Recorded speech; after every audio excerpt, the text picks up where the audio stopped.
Next Networks to me is a great company with a great philosophy. You know, let me start over.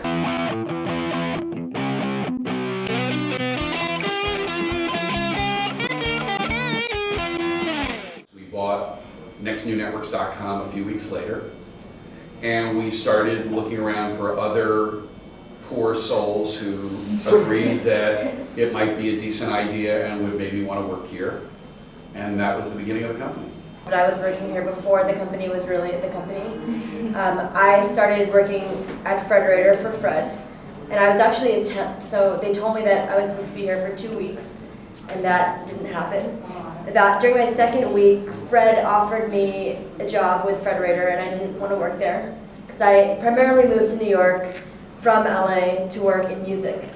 So I was like, yeah, this is a great company, but I just don't want to work here. Like, this is really not what I'm interested in at all. And time kind of passed, and he asked me again, and I said, no, I still don't really want to work here, but I'm going to just keep working here until I find a job that I do want to be at. So I met with his wife, who used to work in the music business, and they didn't really talk me out of music, but they kind of told me, you know, this is a really great company with good opportunities. So I ended up getting another job in a music company, like one of my dream jobs. I was like, this is great, you know. And I got to the company, and the people there just didn't seem like they were very nice and they didn't love their job. It just kind of seemed like they were there working every day.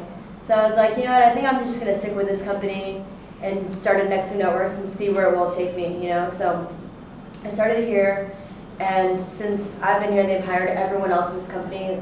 Liam was hired after me, and you were here, so there wasn't really many people here. All my friends were saying, when are you guys going to come to LA? We want jobs with your company, so kind of makes me feel good that I made the right decision. To me, Next Networks is a great company with a great philosophy that enables new and young talent to create media, quality media. I don't have a ton of oversight or control, or I can pretty much, they trust me enough to pretty much do what I want. And I think at the level of eyes that see our shows, and to still have that kind of freedom is amazing.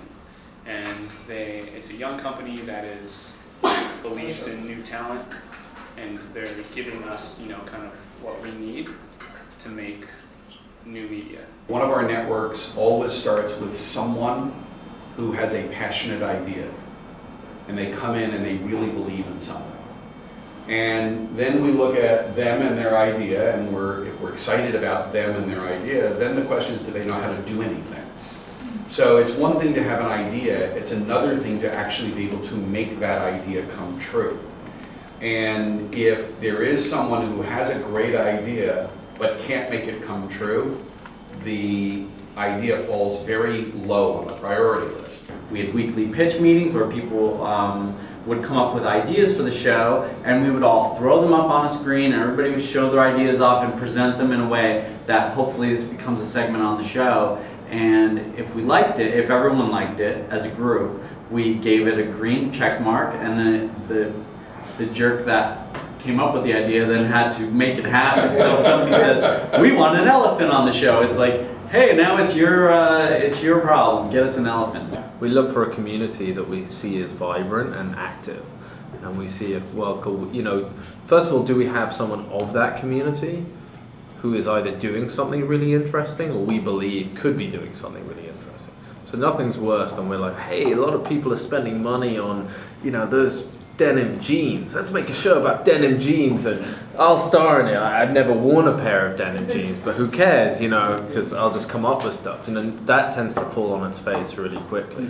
So what we're really looking for are those people in the community doing something that maybe with a bit of money and support and encouragement can become really successful. So, you know, Eric was like temping somewhere, you know, but you know, really loved, you know, working in video and had this idea for a really cool show, and now he's here and it's his full-time job. Someone once described the company to me as a basketball team. That if you don't really know the game and you look in on it, it is a complete chaotic free-for-all. And in fact, everybody is jockeying for what they want out of the game. You know, there's certain people who want to be stars.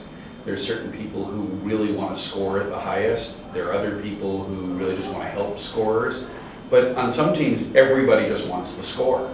And that chaos sort of comes out there, but in the end, that team is all working for the same goal, all in their own way. As soon as somebody buys a new iPod or one of these Apple TV devices or gets their new Macintosh or loads up the iTunes store, the first thing that hits them in the face is that red robot. And G4 is nowhere to be found. There's the audience and what they want to see, and there's nothing in between. Whatever anyone makes can go out there in the world and either find an audience if it's good, or lose an audience if it's bad. Now, from our perspective, it's really exciting. The idea that one of you can put on a show and compete with us when we're allegedly the professionals and you're not, on one hand, that seems like a completely stupid equation. And on the other hand, it's unbelievably exciting. You know what it does for us? Is it keeps us on our toes. And it says, well, what if an 8th grader could do something better than we could do it? Because it'll happen. It's probably already happened. And if you could do something better than we could do, you win and we lose. And what that means for us is it keeps us awake and excited. It means we don't just show up every day and like, okay, we do our work today, and no matter what we do, we'll do okay. The truth is, we have to do better because there's so many people that are trying to get a piece of the audience on the internet that we have to stay excited about what we do and do better and better and better and better every day. Right now, I think that the hubs for internet are New York and San Francisco, Yeah. really. Los Angeles a little bit is more of a media hub because so many actors are there, so they produce a lot of television shows and a lot of internet television shows there. But in terms of New York, we, between everyone in the office, among all of us, we have contact with all the major New York media/internet companies. Like, I'm pretty sure that we could probably call up anybody Yeah. on the phone and say hello. So we're all part of a community, and that means that we all influence each other. So someone will pass around a website and be like, did you check this out? This was really cool. It could be a competitor, it could be somebody we know. So it's all kind of we're all playing off each other. But Right? and I also think that as far as our producers go for our shows, I think New York is a great place to gather content, just go down to the street and film stuff. And so that's really helped our company a lot. It's a lot harder if you live in LA to just walk out on the street and try to find people. But in New York, there's so many people here. Robin Curran just moved from Florida, and now since they moved here, there's so many little tiny stores that do indie crafts and just stuff like that they featured on their show. So on YouTube, we're one of the, we're consistently in the top, I would say, 5 sort of official partners of YouTube that make content as far as the number of views of their networks that are happening. So, and that's more than all the broadcast networks get. So. We will see you next week. What? Take that, NBC. Those are my words right there. You gotta cut that out of your Take that, traditional media. There you go.